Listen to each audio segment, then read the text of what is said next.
GST 2.0।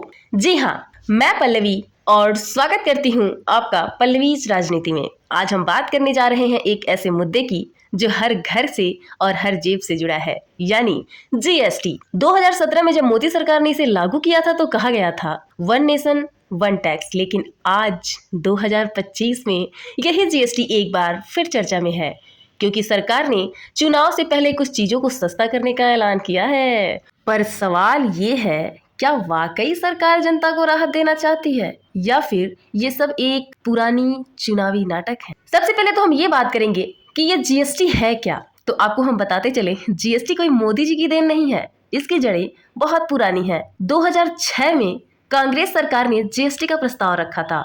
उस वक्त कहा गया था कि देश में टैक्स सिस्टम बहुत उलझा है, इसमें 4 टैक्स लगते थे, यानी एक साबुन अगर बनता था तो उस पे 4 टैक्स। इसलिए ये तय हुआ कि सबको मिलाकर एक टैक्स बनाया जाए जो साफ सुथरा और पारदर्शी तथा एक समान हो। पर जब कांग्रेस सरकार इसे लाने की कोशिश कर रही थी तो बीजेपी सरकार ने इसका जोरदार विरोध किया था। वो कहते थे ये राज्य के अधिकारों में दखल है, यानी जिस जीएसटी को आज मोदी सरकार अपनी उपलब्धि बताती है, उसी जीएसटी के खिलाफ उन्होंने खुद संसद में सबसे ज्यादा शोर मचाया था। फिर आया साल 2017, मोदी सरकार ने आधी रात को संसद में घंटी बजाकर जीएसटी लागू किया। कहा गया ये आजादी के बाद की सबसे बड़ी आर्थिक क्रांति है। लेकिन जमीन पर क्या हुआ? छोटे व्यापारी बर्बाद हो गए। हजारों दुकानदारों को कंप्यूटर और इंटरनेट से जीएसटी रिटर्न भरना नहीं आता था, उन्हें भारी जुर्माने झेलने पड़े। सरकार ने कहा सब डिजिटल होगा, पर क्या छोटे कस्बों और गांव में इतना इंटरनेट की ट्रेनिंग थी? नहीं। जीएसटी का असर ये हुआ कि छोटे व्यापारी धीरे धीरे खत्म होते गए और दब गए, और जो बड़े पूंजीपति थे वे जीतने लगे। अब हम बात करते हैं जीएसटी की सबसे बड़ी पहेली, टैक्स स्लैब्स की। कहा गया है एक देश एक टैक्स, लेकिन हुआ क्या? देश में 5%, 12%, 18% और 28% की 4 स्लैब बना दिए गए। कभी शैम्पू 18% वाला होता था तो कभी चप्पल 5% में आती थी। सामान्य आदमी समझ ही नहीं पाया कि क्या सस्ता है और क्या महंगा। यह वन नेशन वन टैक्स नहीं, बल्कि वन नेशन मैनी कंफ्यूजन बन गया था। और अब 2025 में आकर सरकार कहती है हम जीएसटी 2.0 ला रहे हैं, जो सारे स्लैब्स को घटा रहे हैं। अरे भाई, पहले इतना जटिल बनाया ही क्यों था? अब सुनो जरा, सितंबर 2025 में सरकार ने अचानक घोषणा की कई चीजों पर जीएसटी घटा दिया जाएगा। साबुन, टूथपेस्ट, कपड़े, इलेक्ट्रॉनिक्स सब सस्ते। समाचार चैनलों पर चलने लगा जनता को राहत, महंगाई पर सरकार की मार। लेकिन किसी ने ये तो पूछा ही नहीं पहले टैक्स बढ़ाया किसने था? क्या ये समझदारी पहले नहीं आई थी? 2019, 2021 और 2023 में सरकार ने ही तो इन चीजों पर जीएसटी बढ़ाया था। और अब जब चुनाव आने वाले हैं तो वही टैक्स घटाकर जनता को कहा जा रहा है देखो हमने सस्ता कर दिया। यानी पहले महंगा खुद करो, फिर सस्ता बताकर वोट मांगो। वाह सरकार, नाम नहीं लूंगी, लेकिन राजनीति का मास्टर क्लास तो आप ही चला रहे हैं।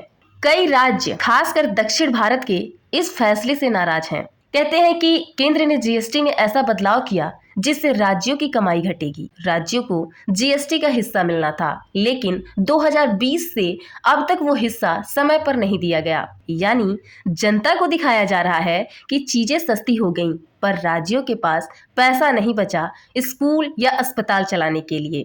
फिर राज्य क्या करेंगे? अपने टैक्स बढ़ाएंगे और अंत में बोझ फिर जनता पर ही आएगा। तो फायदा किसका हुआ? सिर्फ और सिर्फ राजनीति का। सरकार इसे कह रही है जीएसटी 2.0, पर असल में यह है इलेक्शन स्ट्रेटजी 1.0।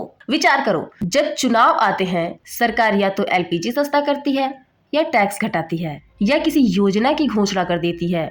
मकसद एक, जनता का ध्यान असली मुद्दों से हटाना।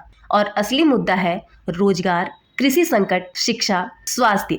इन सब पर बात कौन करेगा जब खबरों में चल रहा है जीएसटी घट गया है? और वो मीडिया, वो तो सरकार की प्रेस रिलीज पढ़कर न्यूज बना देता है। न कोई सवाल, न कोई विश्लेषण। टीवी पर बस यही दिखाया जाता है मोदी सरकार ने राहत दी। लेकिन क्या किसी ने ये बताया कि पिछले 8 सालों में कितने बार जीएसटी की वजह से छोटे व्यापारी बंद हुए, कितनी नौकरियां गईं, कितने इंडस्ट्रीज पर दबाव पड़ा, नहीं बताया, क्योंकि सच्चाई दिखाना अब देश विरोध कहलाता है।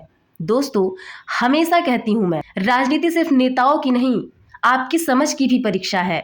आप अगर ये सोचकर खुश हैं कि चीजें सस्ती हो रही हैं, तो जरा याद करिए कि ये सस्ती चीजें क्यों करनी पड़ रही हैं। क्योंकि सरकार को डर है जनता सवाल पूछने लगेगी, महंगाई, बेरोजगारी और गरीबी के मुद्दे उठने लगेंगे। तो एक झटके में जीएसटी घटा दो, लोग खुश हो जाएंगे, वोट मिल जाएंगे और हमारी राजनीति फिर पक्की। मेरे प्यारे दोस्तों, मित्रों, भाइयों, बहनों, माताओं, सबसे मैं बस ये कह रही हूँ कि जीएसटी 2025 में जो हो रहा है ना, वो सिर्फ टैक्स सुधार नहीं है, ये जनता के मानस पर किया गया एक खेल है। अगर सरकार को वाकई जनता की परवाह होती तो जीएसटी शुरू करने से ही ऐसा बनाया जाता जैसे कि कोई व्यापारी बर्बाद ना हो, कोई राज्य घाटे में ना आए और कोई चीज महंगाई से ना डूबे। पर अब चुनाव सामने है, इसलिए जीएसटी को भी एक राजनीतिक टूल बना दिया गया है। आपसे मेरी एक ही गुजारिश है, सवाल पूछिए, सोचिए और वोट देने से पहले ये जरूर सोचिए कि राहत किसकी है, आपकी या राजनीति की। मैं हूं पल्लवी और ये था पल्लवीज राजनीति, जहां हम दिखाते हैं वो जो आपको दिखाया नहीं जाता। धन्यवाद। अगर आपको हमारी वीडियो अच्छी लगे तो उठा उठा के फेंकिए, शेयर करिए, लाइक करिए। धन्यवाद।